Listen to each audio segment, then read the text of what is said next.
Computers are great at doing things repeatedly, and in the last video, we learned how to use functions to calculate something for a single value. It's been a minute, so let's review from last week. Remember, we created an object called estMass, and in that object, we created a function to calculate volume that would take an input of volume, calculate mass as this formula, and then return the value of mass. So then when we ran this function, if we ran this function, it was stored in our environment so that we could calculate this function on any single value of volume.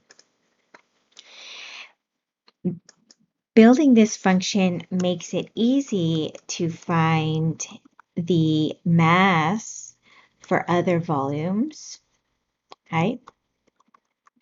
I could do this for any other value of volume, but this becomes really tedious and error prone and impossible when you're working with a large number of input values. There are a few ways to do this in R. The first is to vectorize. The second is to use the apply family of functions.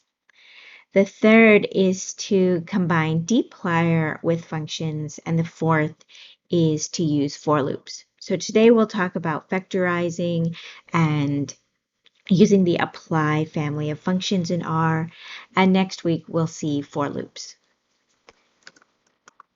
Let's talk about how we would repeat something using this concept of vectorizing.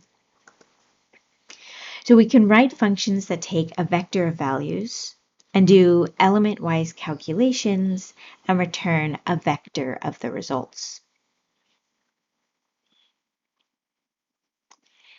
And this is used with any function that uses calculations that are vectorized. So our current function that we used above, this estMass, already works on a vector.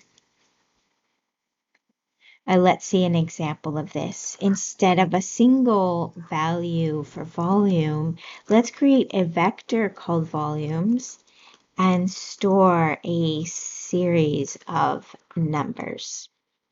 So I've got 1.6, 5.6, and 3.1. Now volumes is in my environment. We see it's a vector, a numeric vector of sequence 1 to 3.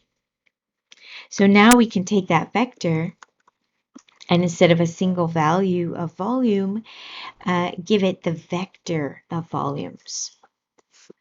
And our function returns a vector of values that it calculated volume for each of the values inside this vector. A lot of functions within R use this concept that they're vectorized. So let's see an example by calling this library called string R. And if you haven't installed it, remember to use the install.packages, right?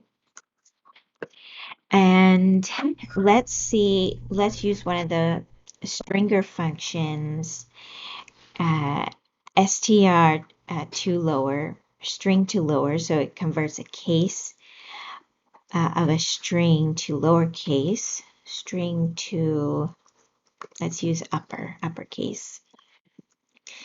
And tree, let's give it a single value of tree. So this function will capitalize the string provided.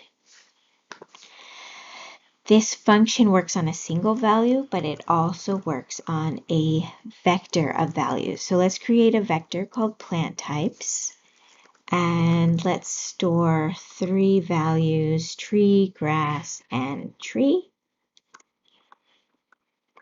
And then let's repeat the use of that function using our vector of values. So we've got our plant types vector created, and I'm going to run this function on the vector. And it returned plant types in uppercase because I included it in parentheses. So the function assumes that it was an input value. So instead, let's remove those parentheses, quotation marks, and run it on the vector.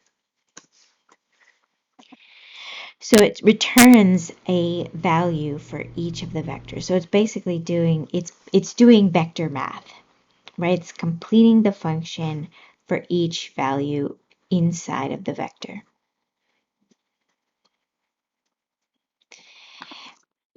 This vectorizing can work on vectors like we're seeing here. It can also work on lists and sometimes columns of the data frame. So let's see an example of this vectorizing with a data frame by creating a data frame from our volumes and our plant types vectors. So we're going to combine those two vectors into a data frame called plant_data. And we see it here in our environment. And now let's run this string to upper using our data frame and pulling out the column called plant types. And we get this error message because now we're using a data frame, so we can use the $sign notation because it's right. Our data frame is not a vector, and this is expecting a vector. So when we use the $sign notation, then it receives that particular format. So now, again, it's working on each of the individual elements inside of this column. And we can also create a new column called veg type upper using another function called toUpper on the column itself, plant types. And when we view our plant data frame, now we see that column created where it was doing this, performing the function on each of these elements one by one.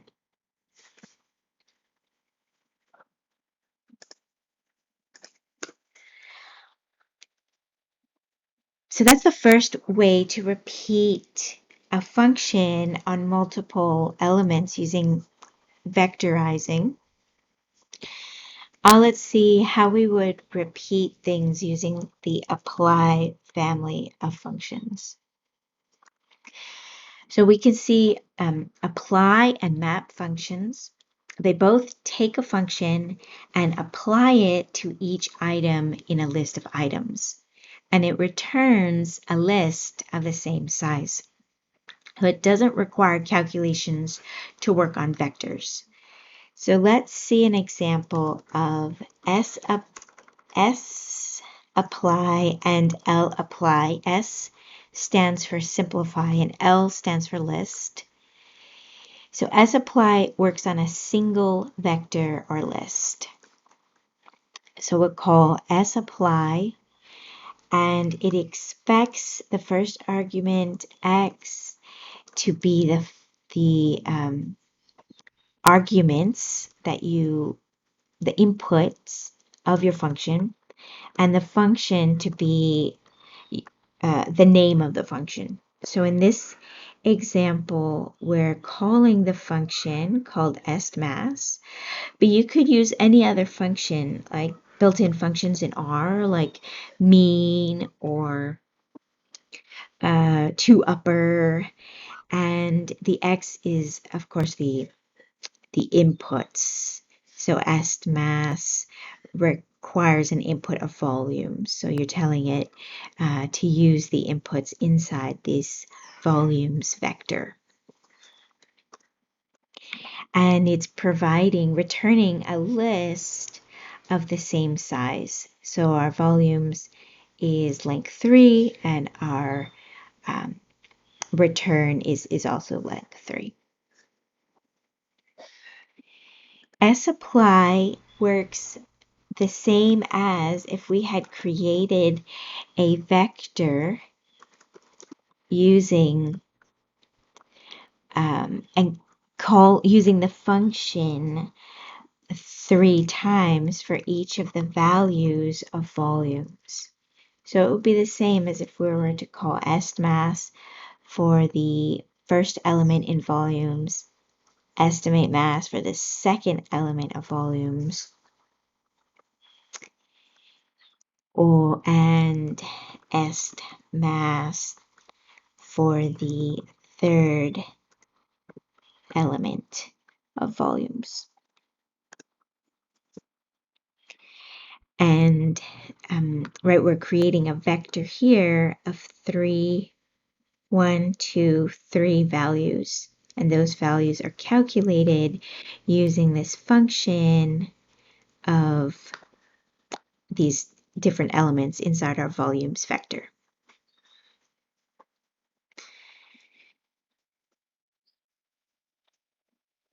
So sapply, it does the same action on many things with a single line of code. And the S in sapply stands for simplify. It will try to return the simplest object possible. In this case, it's a vector. lapply returns a list. L stands for list. So we can compare this x equals volumes and fun equals estmass. The function is estmass, right? It's the same exact inputs, but now it will return a list. Right, so we have, if we stored this in an object, we can look at the structure of all list, and it will be a list of 3, right?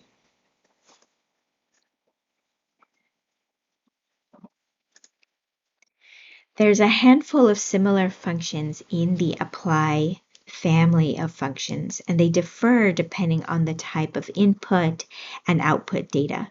So we saw that the output of sapply was the simplest output, whereas the output of lapply was a list. There's mapply for functions with multiple arguments. And in the last video, we calculated vegetation type for different vegetation types. So we use different equations to calculate mass depending on whether the vegetation type was a tree or shrub or grass. And that's when you would use mapply. So let's see an example of mapply. Let's create a new function called estmass type, and let's require 2 input values for volume and veg type, and inside we'll use the if statement. If veg type is equal to tree, then do this, calculate mass as this equation to the 0.9 close square bracket, else do this, calculate mass as Na, close curly brackets, and return mass, close curly brackets. Okay, so I'm going to highlight all of this and run it to create the function called estMassType. And I'm going to run that function on values of 1.6 for volume and veg type of tree to make sure that it's working like I expect it to. And now, instead of using a single value, let's try using multiple values. So let's try giving it a vector of values for our volumes vector that we created and the plant types vector that we created. And this will produce a warning and the warning message because it expects vectors. And these vectors, they actually don't vectorize because they're conditionals inside this function. So instead, we need to use one of the apply functions. And mapply works really great for multiple inputs. So mapply, look at the arguments that it expects. So the first argument it expects is the function name. So let's give it, we'll use the estMassType. And then the more arguments, right, it expects to follow the function name. So let's function equals estMassType and the more arguments. So we need to give it the arguments that our function expects. So it expects a volume. So our volume should be our volumes vector. It's a little confusing to keep track of. And our veg type should be our plant types vector. And I'm going to run this. And remember, there's 3 values inside these vectors, so it returns 3 values for each of the veg type. So a value of 4, Na, and 7.3.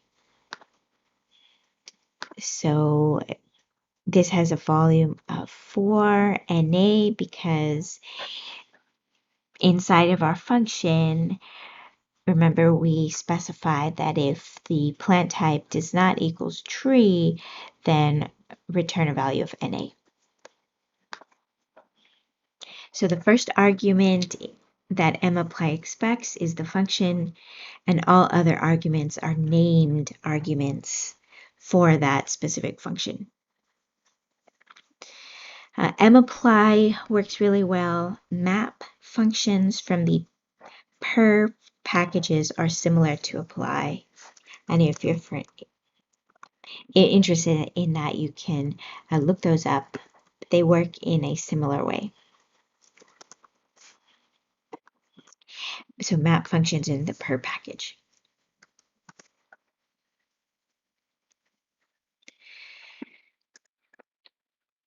We have time to look at an example of how we would integrate the apply family of functions with dplyr. And this provides one result per row in a data frame. So remember our data frame. Let's take a look. All right, where if you have a data frame, you often want to produce one result per row. And we can directly use vectorized functions with the mutate function, where it would take the data frame and calculate this new value, masses, using some function on a value. And could not find the function because I forgot to load our dplyr package. So let's go ahead and do that. And now we can run our mutate and notice how it returns a data frame with that additional column. We can also use rowwise. So rowwise is a function in the dplyr package. We can take our plant data frame, then using pipes, tell R that you want to do these calculations for every single row, then mutate, create this value called masses using est mass type, and our volume argument uses this volumes vector, and our veg type argument uses the plant types vector. Right, so we're saying take this data frame, then do all these calculations row wise, then use this mutate function to calculate a new value called masses using this function, and these are the inputs for that function. So let's go ahead and run this. And notice now it produces the tibble, a slightly different data frame.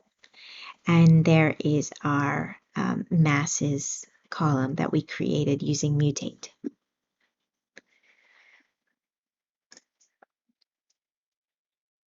So this is an example of when we want one result per row. Let's see an example of how we would calculate one result per group. We've seen how dplyr can group by, and we can use these custom summarizing functions with dplyr. We need to take a vector as input and return a single value as output. So let's calculate a function called get biomass. Let's build a function called get biomass. So let's call the function. The inputs will be volumes. And inside that function, we want to tell R to calculate something called masses using our est mass function on volumes, and create an object called biomass using a sum of masses and return biomass. So we are going to, say if we wanted to get the biomass for all plant types, right, where we first estimate mass from the volumes, then sum those masses, right? We want to do this per group, so we want to do this by plant types. So I'm going to run this function. Now it's in our environment. And now let's take our plant data frame, then group by plant types, then summarize, create a value called biomass using the function called get biomass on volumes. So it's going to calculate biomass for each of these groups and then sum those masses to get our total biomass for each group. So now we've got this grouped tibble, grass and tree, and a new variable that we created, biomass, that calculates the total summed biomass for each of these groups.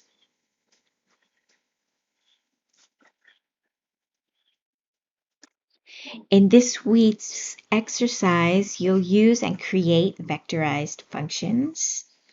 like we did at the very beginning. And then you'll use the apply family of functions to iterate over vectors. And then you'll integrate custom functions with dplyr for iteration. Next week is our final video tutorial where we'll go through examples of for loops. So have fun with the apply family of functions.